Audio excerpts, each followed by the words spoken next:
back to yet another episode of the Talkative Sports Podcast. It's been fun. It's been a fun week, guys. You know, at first I was really upset about how the Premier League decided to do this kind of like split game week over 2 weeks type thing. But since it has come about to be like this, it's actually given me the time to focus on other things. One particular competition is where we ended last episode on, actually, with the Africa Cup of Nations. Man, there has been some things going on in there. So first things first, I think I want to start off with Egypt. And of course, Mo Salah, they said it was a proper tear of the hamstring. Now he's come back to England to recuperate at Liverpool. I think the report says something like 6 weeks, right? Y'all can correct me if I'm wrong. But two questions I have for you with the Mo Salah injury, right, guys? First one is, obviously, we're starting with AFCON, so we have to discuss about the outlook this has for Egypt going forward. Now, Egypt is in Group B. They are 3 points in second place ahead of Ghana and Mozambique, who are tied for last in the group with 2 points. Cape Verde, they're running away with the top of the group at 7. I don't think they're looking back. So with that being said, does this injury affect Egypt's chances?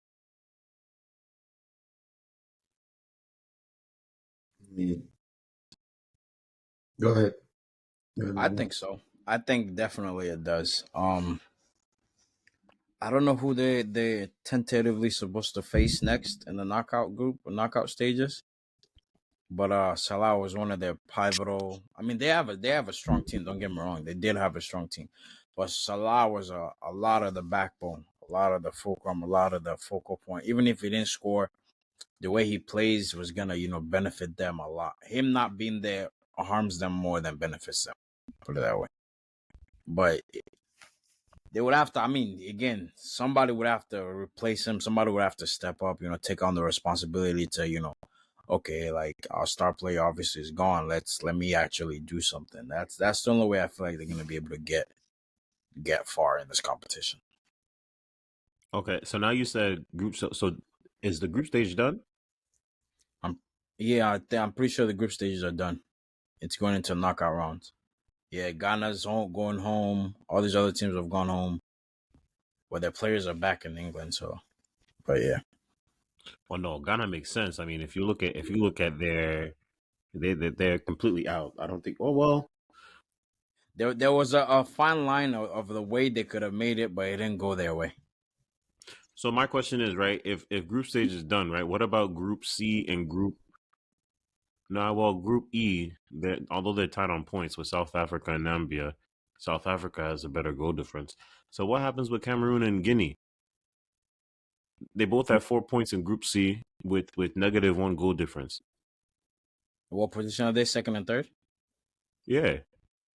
I don't know how that's gonna run yet, but I'm pretty sure everybody has played the 3 games that they're supposed to play, or everybody's finishing it up this week. I'm pretty sure. I'm pretty sure because Nigeria's played 3 games. Mm-hmm. But also we're in Group A. Played 3. Yeah. So for situations like that, I don't know if they have like a qualification pot for like something like that, but I don't know how they're gonna figure that out. But TBD, I guess, from our end, or at least from me. All right. Well, in any case, Zach, what you think about Egypt's chances with Mo Salah out? Finished. Finished just like that. Yeah, it's Mo Salah, so I don't really give them much of a chance without him. How much of a chance would we give Liverpool to win the league without Mo Salah at all? If he wasn't going to be my follow-up question. Yeah, so it would be pretty tough for me to give Egypt more of a chance to win AFCON. So, yeah, no chance, 0 chance. But since you touched on the topic, right? So let's look at the Liverpool side of things. Liverpool right now has a 5 point gap at the top with the Premier League right now. Now, of course, my guys, Man City has a game in hand. But with that being said, um, you think with this injury that gap's gonna start just closing? I wouldn't say necessarily just start closing right away, but over a period of time, I would 6 weeks is not enough time to like really hurt Liverpool. It would You have to. think so? I think so because the teams they play in those 6 weeks is critical. They play Chelsea, and then they play Arsenal. Put it this way: if Arsenal wins our next 2 games, Nottingham Forest, and we beat Liverpool, we're on top of the league. I So honestly don't. they're in a I honestly don't think it matters where they win these games. So let me see. All right. So they play. I'm gonna just do the next 6 game weeks because I think that's about the 6 weeks, right? So they play Norwich, Chelsea, Arsenal. They could lose these games with some. So I don't Okay. think these games during this 6 weeks. I'm talking about the big games, obviously. The little games, they'll win those without Salah. But the big games, they could lose I those mean, with. they don't play us until March 9th. By then, Salah should be back, so they don't have to worry about that. But you know, it looks like within that time frame, they have Brentford probably to worry about. But definitely Arsenal to worry about, and who knows? Maybe Chelsea gets a resurgence by that time. That's a resurgence. Okay. Don't worry, your time is coming. Your time is coming. You guys are on the docket. You guys are on the docket. We'll get to you. But nah, just to go bring him back to the Egypt.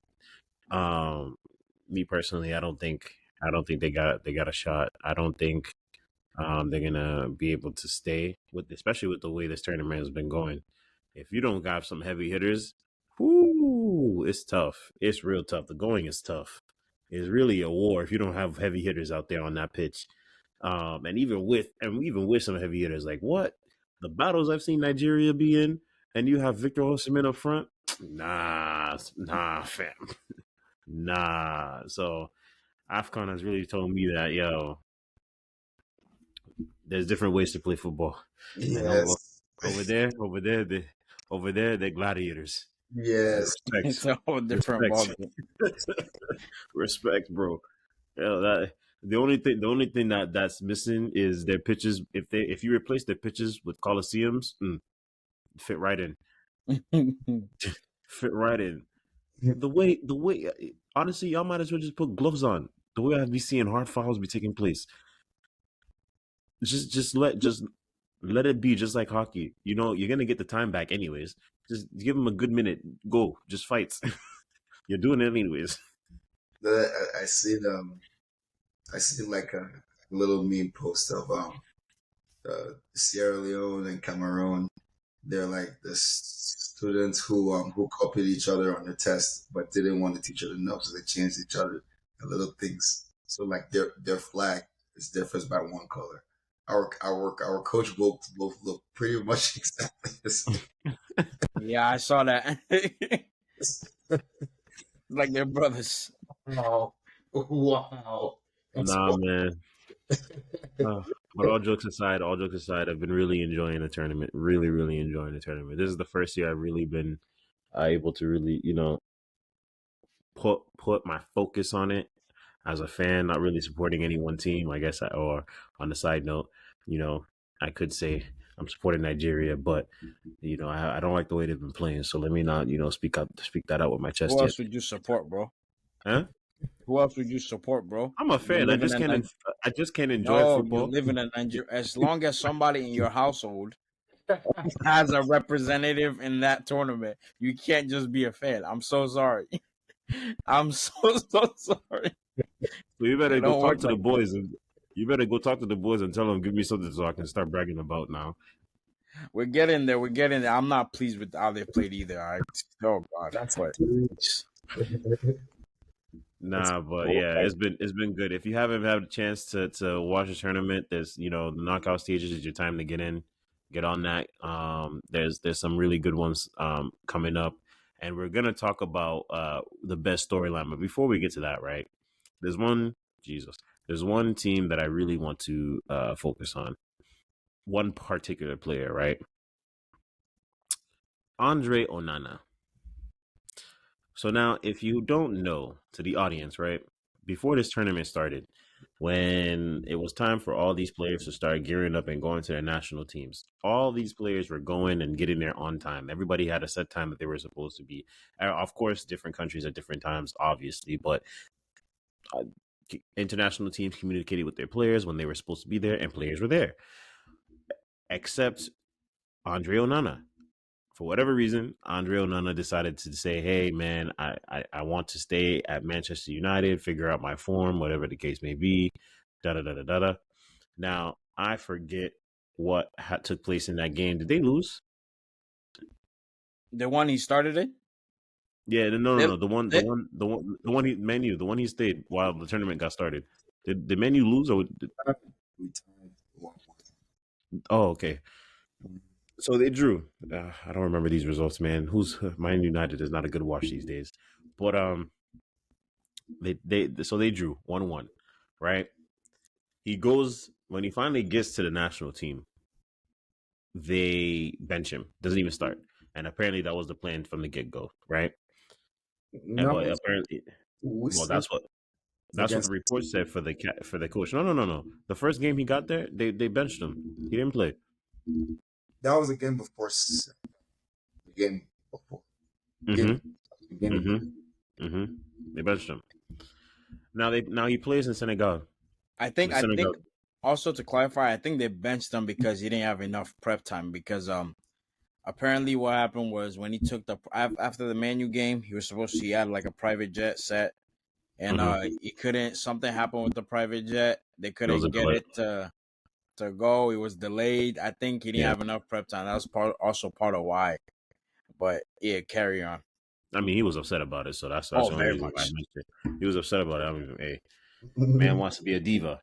Okay, that's fine. When you finally get to play, how do you Hmm. play? Like sawdust. No, You Nigeria. haven't played.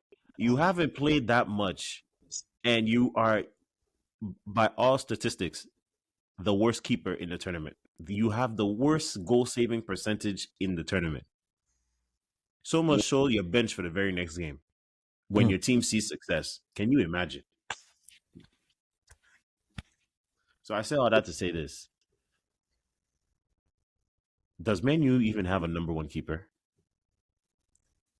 This is so ridiculous. He was not to blame for that loss.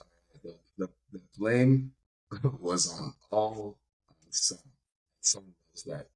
That's why he changed it a lot. He changed a lot more than just on not having the next game. We know Song and Nana have a contentious relationship. We know that.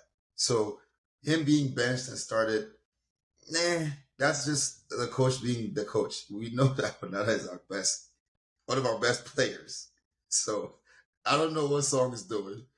Anyways, So wait, Zach, hold on. I seriously have to ask that. You look at the stat sheet, you see his goal saving percentage be as low as it is, and you with your chest saying he's the best keeper you have on the roster. played terrible What defense. You see I that think he's talking about for Cameroon, not for Cameroon, for us. Oh, yeah, okay. not for Prem. Like literally, probably he's our best player now because Abubakar is injured. Buemo is injured.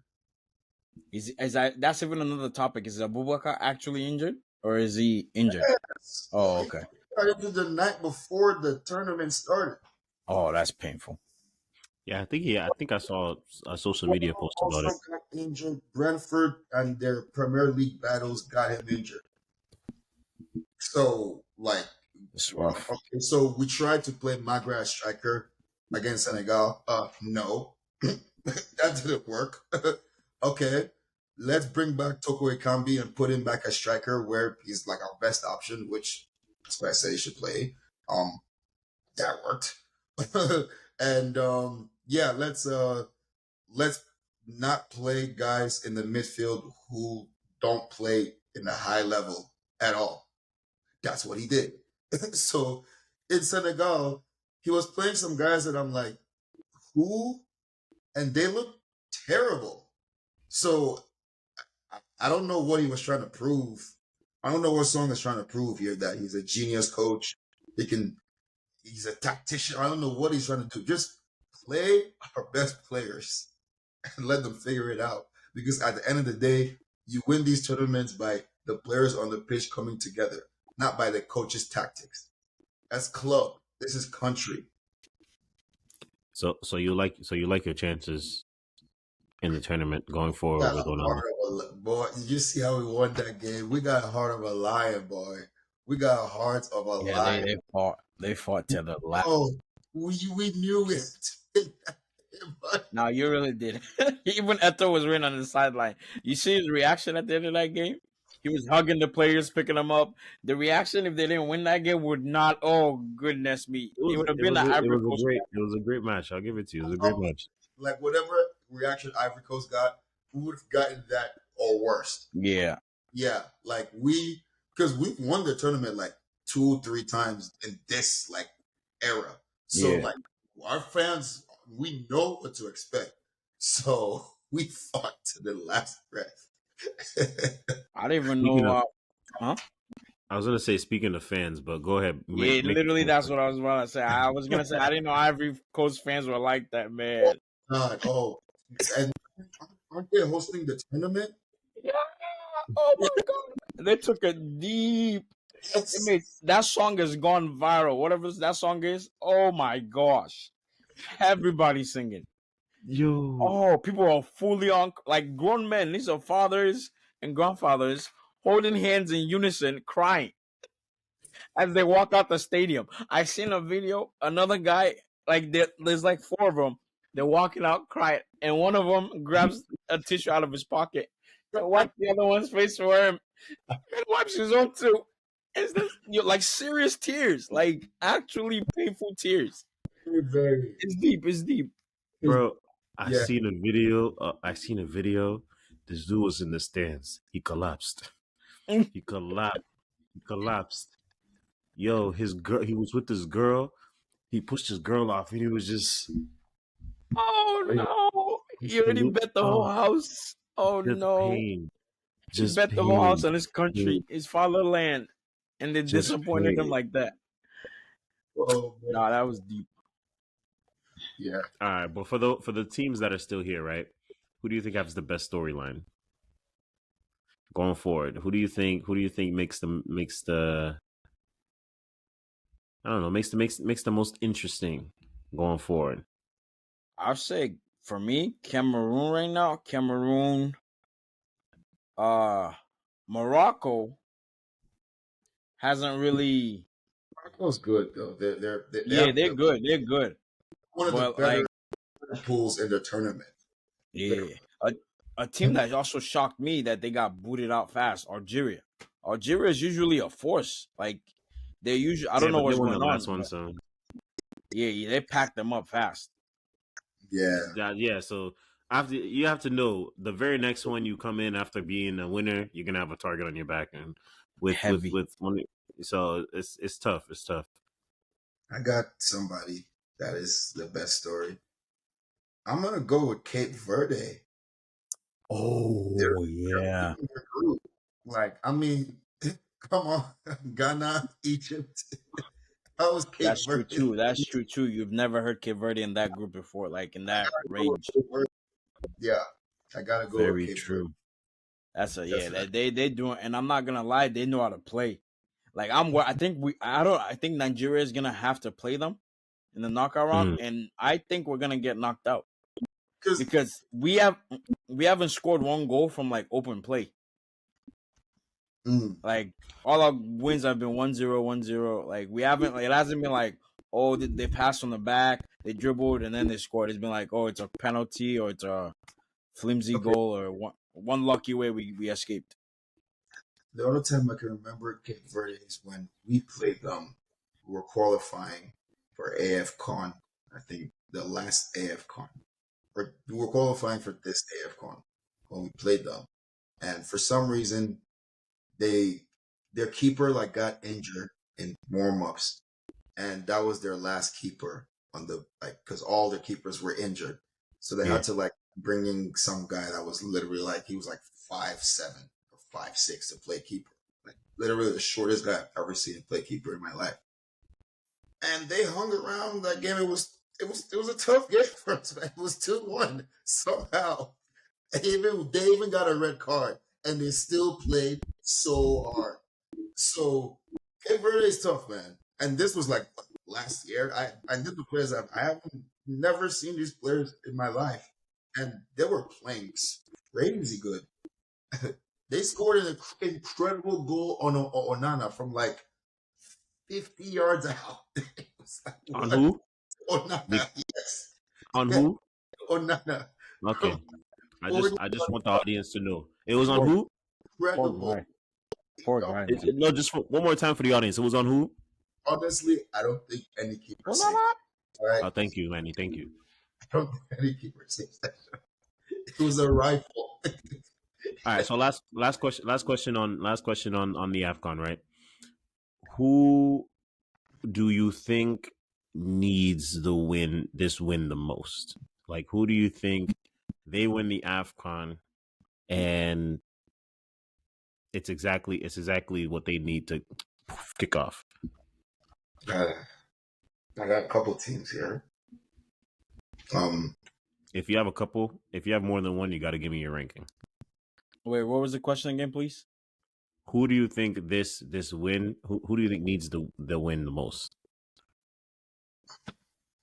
in the AFCON? Yes.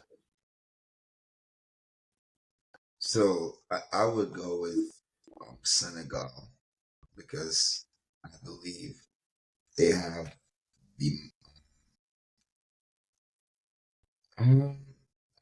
You could say Morocco's talent is comparable, but I think their best player is better than Morocco's best player, if that makes sense. So I would say definitely Senegal, number one, should feel the most pressure to win this tournament, and then number two, Nigeria.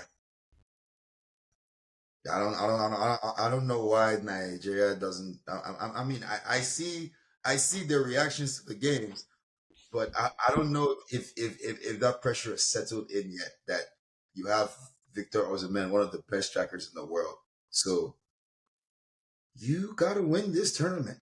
That's that kind of pressure. I'm sorry, I would give it to Morocco second, but they don't have 100 million gold talisman sitting or playing for them, so that's what comes. Yeah, I'll agree with the Nigerian take. Nigeria is because also if you watch the way we've played, I'm not gonna lie, these boys have there's no coaching structure, nothing. It's just these are your positions. Just you guys know each other, play, and it's like a pickup game the way they play. They asked what's that boy's name? He's a defender. Hold on, give me not even 2 seconds. They asked yes, this is him, Calvin Bassey. They asked him what does he think about how our team is not producing up front, how we're not getting goals with the people we have. You know what he said? He said it's not his business. He said he's a defender, that they should go and ask the midfielders and the attackers. Literally on TV, I'm over there ain't no way, bro. Ain't no way. He literally said it's not his business. All he does is defend. That he should go and ask the people who are supposed to be scoring. I'm watching how the way we're playing. Guys are just lobbing balls, just long balls, things they would never do in their clubs. It's now they have license to experiment. It won't be it won't be that 6 years ago. This is our star. This is Wobby's over here just merry-go-rounding. He'll be doing his own. All I know is just crossing crosses. it's supposed to be aiming for Victor. We aim for every single defender we collected that, except for our play. Just very, very. And then the couple opportunities Victor gets too. Victor, we come and head the ball to the left. We head the ball to the bro, score the goal. And then he will come out after we hold his waist. He will look up like this. Like, what are you, yo? I don't know what these people are doing. Maybe he needs to call whatever that guy's name is, Karaskela, whatever his name is, and get some, just like some motivation on it from him. Because, man, we have a good squad, but these boys are not doing what they're supposed to be doing. And I don't know if it's. I think also the pitch that we play on in Africa has a part to play, because when I watch the Prem and I watch soccer in the Prem, that ball moves calm, like that ball moves the way you expect it to move when you make a pass. When I watch my boys, when you make a pass, it's like that ball is moving 3 times the speed, and it's hitting bumps on that way. It's like there's so much, like it's the same game, but the I don't know whether it's the visuals or what it is, but the way Nigerian is playing right now is not even close. And what makes it even extra worse is when they pan to the bench and they pan to the coach will look so stressed, like he's asked them to play efficiently, and he's coached them to the T, and he's put in his life's work. No, you didn't. They clearly not working with whatever you're saying. They just kicking balls around and having a good time. Literally what Ghana did. That's literally what we're doing. Because I saw one of the, I don't know who came to talk to the Ghana's men team. I don't know if it was their governor or their coach or whoever they hired, but came to talk to them, talking about, we can do this, guys. We will do this. We will do this. And I'm watching their star defender laughing at the guy. As the guy is saying, we will do this, we will do this. They're literally looking at him like, Wow. I'm like, bro, these people just come home they think it's a game.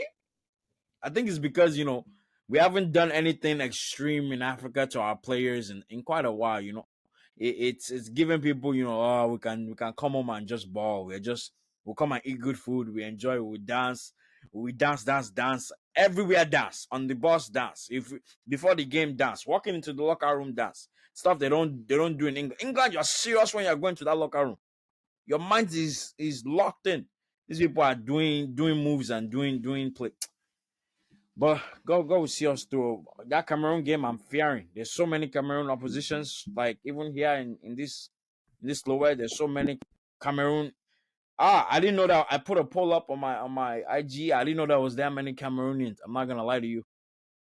Well, They expect them fully to win, and me, I've already said what I said before I knew that, and now I'm like, God.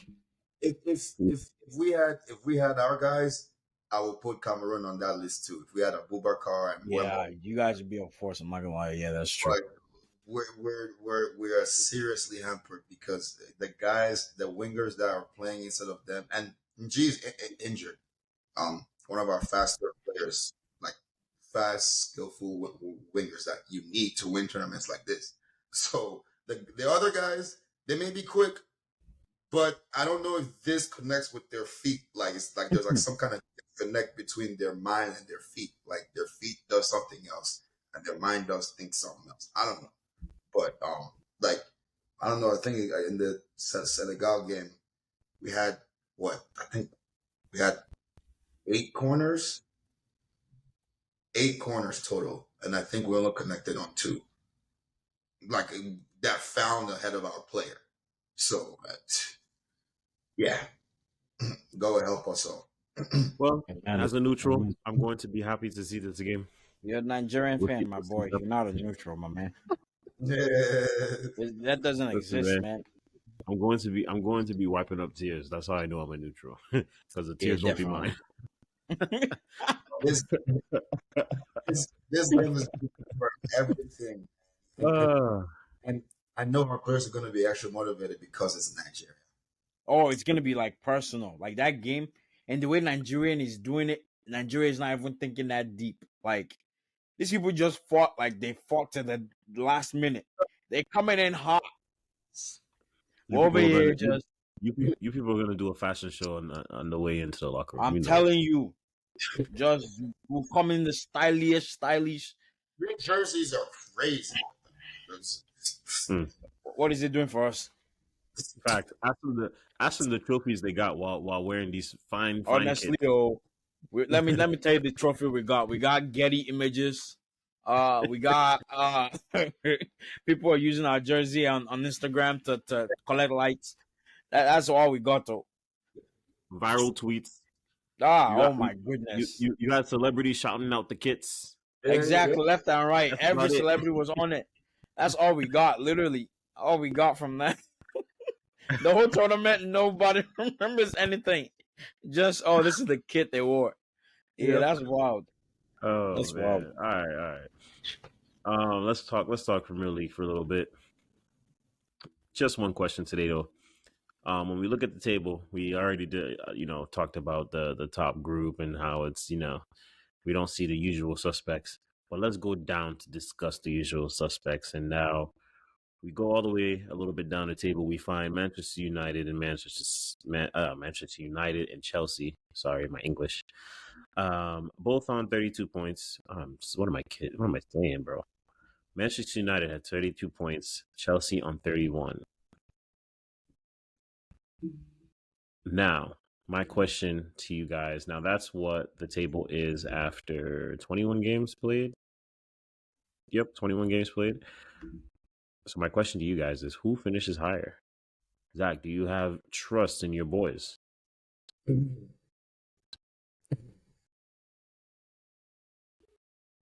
I can't say for sure yet. What do you mean you can't say for sure yet? No, that's not what we're doing here, bro. Listen, people came to you, kidnapped you. They put you in. They attached you to this lie detector. Assume just for the sake of just assume for the sake of the narrative, this lie detector. There's no way to fool it. And they ask you this question: do you believe your club will finish on top of Manchester United? What will your answer be? don't know. That's really what show that Yeah, is he's true. dead. He's dead. He's dead. Facts. But I don't I know. get it. I get it. Because at the end of the day, Man U is still a better team than us. All their issues, all their problems, they're still a better team. Now, I said at the beginning of the season, Quite frankly, they before would, you continue, the only piece they have better than you this season might be their striker. That's about it. But go ahead. okay, I don't know what that means, but all right. I'll break it Anyways, down I'll break it down when I speak. Go ahead. all right. Yeah, I can't say that for certain that we will finish above Man U. Like we still have injuries, we still have players coming back, and Man U are still a better team right now than us. So while we are crushing it in cups, because that's what we do, because we're Chelsea. Yeah, the Premier League is up in the air right now because we've been a roller coaster, just like Man U. So if you held a gun to my head and asked me, I wouldn't know. I really wouldn't know because if you really look at the teams, it's a toss up at this point. You seen Jesus that night, boy. Manny, go ahead. I'll say confidently, Chelsea's gonna stay on top of Man U mainly because They're actually below them right now. yeah, I think they're gonna end up on top of them because they have injuries coming back. And some of the injuries were just coming back in December, fine tuning their spots, and they're still holding on. You know, they pushed up. Man U, they have injuries too, but they've had pretty much the same team for the most part. So they've been struggling with this and I don't see them getting it right anytime soon. So God bless them. God bless Mount when he returns and them folks, but I don't see them getting it right. That midfield is not working together. And they get their good games here. I remember when McTominay scored and come on, see how their chest was. Now the guy is They're literally games that they've played so bad. Like the Wolverhampton game at the beginning of the season. They played terribly and won that game. Literally 2 minutes of luck and it's theirs. Yeah, like the entire game, you don't expect them to do anything. Then the last 3 minutes, they scored two goals. Like they still have some kind of Man U Sir Alex Ferguson, dare I say, juice left, and it's working for them somehow. I mean, or else they should be way lower than where they are. Like the way they played, like the totality of their play this season, it should be much lower than us. But it's like they still have players that can turn it on in moments. And that's why I'm saying that they're better. They're overall a better squad than we are. Like, yeah, we're young. Yeah, we're up and coming, but they still have veteran players, mind you, that can turn it on. Just 0 to 100, boom. You know, and we're still trying to establish that. You know, with Cole Palmer, hopefully with Nkunku coming back, like he came back, got injured again, like shit like that's happening. Excuse my language. That's been happening throughout the season with us. So who's to say that these players don't get injured again with us? Looking at our track record, but man, they just find a way to win when they have to. Yeah. I mean, me personally, I understand Nkuku's injured, but you just got Ben Chilwell back. Oh my He just God. you know he looked mighty fine in this in today's match. Oh, well, yesterday's match against Middlesbrough. It was effortless. So I say all that to say this: there is no way you guys don't finish above Man U this season. I've lost all faith. I don't I've believe lost either. all faith in Man U. The only you say Man U is more talented. They have players that can turn it on. They got nobody, bro. The only thing they turn it on, the only thing these players are turning on is the switch to go complain to the referee. That's the only thing they're turning on.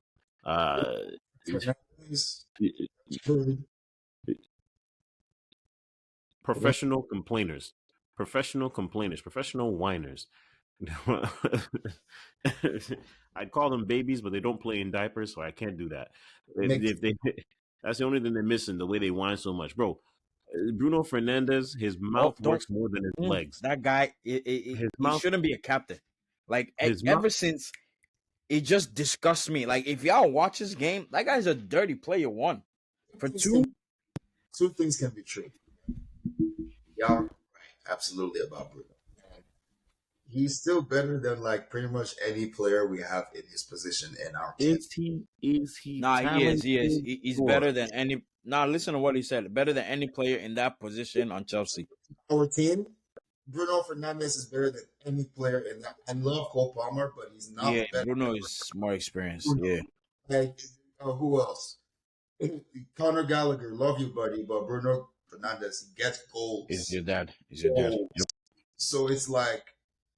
I mean, if Bruno and Cole were to play together, Cole would be on the right wing and Bruno would be in that midfield. Just saying. Yeah, but I wouldn't even want Bruno Fernandes' energy in my team. Energy is that's what he's saying. He has such an awful energy. Yeah. When he doesn't get a pass, he's the one that's when his teammate makes a tackle and the ball goes to the favor of the other team. As soon as something recover, I mean, he makes one recovery here and there. But his natural aura is just negative, and that's your number 10. That's the guy that's supposed to be your number 10, the centerpiece of your everything, offense, the glue, making extraordinaire. You can't win with that. It doesn't work, but I think that is just a symptom of the overall what the club is going through in general. That's their captain, right? He's showing you. He's telling you what's going on the pitch because. Yo, Bruno Fernandes puts in work every game. He hustles. He runs. He puts in work. But his reaction to things is just showing you what the festering issue at the club is. You know? Especially when they're not winning. Exactly. Yes. It's so evident. Like as soon as the other team scores a goal, they try to go back. Once it's like 5-10 minutes and they haven't gotten a goal, the mood just changes. The fouls become erratic. he starts yelling at his own players. Like he starts just doing things that's like you're the cap, like keep it together. And I'm not gonna lie, Manchester United's midfield, ah, it's. I mean, they have a somebody that's patched up with glue. Didn't Eric? I mean, nothing against them, but shout out. We thank God for his recovery. Didn't he just got back to walking? Like, and who else is there? McTominay, yeah. Who else is? Casemiro's hurt, been out the whole season or benched, even when it was good. When it wasn't, injured, he was benched. Uh, yeah, he helped his career because it was tanking in those games. Who else is left in their midfield? Mine, like mine though. Oh yeah, he's. Mino I'm not gonna lie, he's like a gem that's sprouted in the midst of Kaka. Yeah, and then Amrabat. I saw him play. Amrabat had like 2 games that was good, and they sent them packing. I saw Mino play in the preseason, and I was like, "Whoa!" He starts it right now, and then I don't know what ETH was doing, and then 12, 15 games later, oh, maybe I should start Mino. Well, duh. What did you see in the preseason, Eric? I think he was trying to say he's not a senior team, or he's coming from the middle. Eric is Eric is somebody that I know for a fact won't give young people chances because there's somebody older in the way. Like Eriksson should not be starting games above some of those players. I'm not gonna lie to you. It's for 2 years. Like I don't understand. Like I love Eriksson, great passer, but literally almost every other midfielder on Manchester United is faster than him. Yeah. Like almost by 2 times. No midfielder player. Yeah, but I can understand why Eriksson plays because the passing range on everybody else is pretty limited. Yeah, pretty terrible. Minu is his talent. He is there. It's just he doesn't have that passing range yet. But look at the whole team, right? Look at the passing range. I get it. Okay, bet. If now, okay, they say this is your strong suit. That means we should have seen at least like maybe 4 assists from Eriksson or 4, like something that's led to something tangible, consistent. We ain't seen and the way they play. Hold on now. Eriksson has the passing range, but you have to understand who he's been making these outlet passes to. He has the human fidget spinner and Anthony on one side, and he has the I get paid and I'm back on my BS in Rashford. Because ever since that man got paid, you haven't seen him. Yeah, you haven't seen him. This is gone. Whatever this is, it's expired. You haven't seen him. Yeah, that celebration. He can't do. He should stop doing that celebration. Honestly, and poor Rasmus Højlund down the middle. He looks like Charles when we play pro clubs. Oh, and the wingers aren't doing it. He was suffering. The man's just suffering up there by himself. I remember when he scored that first goal, he lost his mind. He almost took off his shirt. But I felt for him though. I can't blame him. The man's barely getting. And they're crucifying him too. Yeah. Because Eric Ten Hag has different type of players. The problem with ETH is the better players on his team don't match his playing style. The players that aren't as physically good to match up with these other teams, those are the guys that he wants to use for his play style. The Erikssons, the what's it called? The center back, the small center back, guys like that. But Anthony, but he has to realize this. He has to. What a good coach does is he sees the players he has, right? And he modifies his system to work with the players that he has. Like, look at Pep. Yeah, I don't have a left back. All right. Let's change things around. Let's shuffle you guys back here. Let's move you here. Things like that. Killing us, though. Yeah, but, bro, y'all might win the league. Y'all won the treble without a left back. So, that's fair. What I'm saying is, ETH, he's trying to make players do something that it just doesn't work. Like, for example, Rasmus Højlund. He doesn't have nearly enough service. You know why? Because the ETH system is possess. easy passes, boom, cross, whatever, go. But you don't have the players to make those easy passes and make those runs and all of that. So you have to change your play style. Like you really have to change your play, like your mentality and your play style to fit the players that you have. Which, if um if if you had realized earlier that Casemiro is pretty much a rock at this point, I've been saying convert him to center back, but hey, I'm crazy, right? All right, but there's all kinds of things you could do. Pep, give Pep this team. Get Horner will be the top goal scorer in the league. I'm telling you, he's so good. There's no reason why he should only have one goal. It makes zero sense. Rashford would be would be fighting for Ballon d'Or right now if Pep was that team's coach. I don't know Hey, about man. I don't know about Anthony. I don't know if even Pep could help him. Yeah, no, Anthony's a fraud. That showed himself. Well, Sir Jim Ratcliffe reports came out earlier today that he's on the list. Him, Martial, on the list of players that they're trying to get out I don't quick. know why. Yeah, they're sending Martial out. They're letting him doing his groin surgery. They'll pay for it. He's gonna recover, and then they're gonna let him leave as a free agent in June. Yeah, they've already told him we're not resigning you, not extending. Just go. They were trying to show him off to other teams to see if they could get it. Yeah, failed. No, Didn't but go well. and another player that would have benefited if Pep was a coach of this team, Mason Mount. I mean, we don't talk about him like I just don't believe that Mason Mount is all of a sudden this bad. I just don't believe it. Nah, he's not. He's good. I'm not gonna So, lie. Here's He's good. yeah, I think the issue is Bruno. Bruno is there. Mason Mount is supposed to be playing where Bruno is going to play, but Bruno can't play anywhere else. But Yeah, Mason that's another Mount thing. Bruno and not being Mason able to play Mount, anywhere else. yeah, Mason Mount, although he can play, he's a lot more versatile. We are able to see his faults a lot more because it's not his His best position. position, Mm-hmm. but we're seeing his versatility, and we're seeing him make mistakes because the rest of the team around him isn't doing all that great. If the rest of the team was a little bit better, then right. Mason Mount being versatile, I think would go over a lot better. But when the team isn't performing and this dude isn't playing in his ideal position, it's just two negatives don't make it right. His confidence is already down because he's never Mm-hmm. really come off the bench. Really, like once he was a starter, that was it for him. Like he's never really like come off the bench. Hold on, okay, he's coming back from an injury or something like that. But once he was a penciled in starter at Chelsea, he played like what 30 something games in a row. So like yeah, man, I think like man, yeah, something needs to change.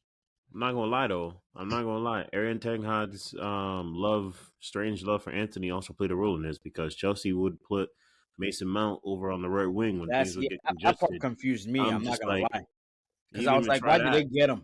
I thought they got him as for this guy, but they didn't. They just let this guy have his merry-go-rounding. I guarantee you, Mason Mount will be playing way better than Anthony in his position. I mean, I'm not saying that he'll be tearing it up, but he's gonna be making chances. He's gonna be taking people on at least. He's gonna be crossing the ball in the box. Like you have him on. He's a long range passer. Hello, and he's a high energy player. Like I don't know what ETH is doing, man. He has the play there, but he just needs to tweak his system a little bit, and he won't do it. Oh well, we'll see what happens. There's still time left in the season, and with that, that brings us to the end of yet another episode. If you've been rocking with us for this long, as always, we appreciate you. Like, comment, really leave some comments. Rate the episode if you're listening to it on any of the podcast platforms, whether that's Apple Podcasts, Spotify, whatnot. It's trash. Um, Just tell us. Facts. Tell us what you think. We read the comments, read everything. We try to make the show better. Because it's fun for us, but at the same time, trying to make it fun for you. We're also gonna Uh, be adding some components to just add that we're gonna be creating TikTok or there's work there's stuff we're gonna be adding that's coming up that we're gonna be There you branching go. out to getting out more to you guys. We appreciate you guys a lot. There you go. There you go. So share with your friends, family, all that good stuff. And as always, we'll catch you in the next one. Peace. Mm-hmm.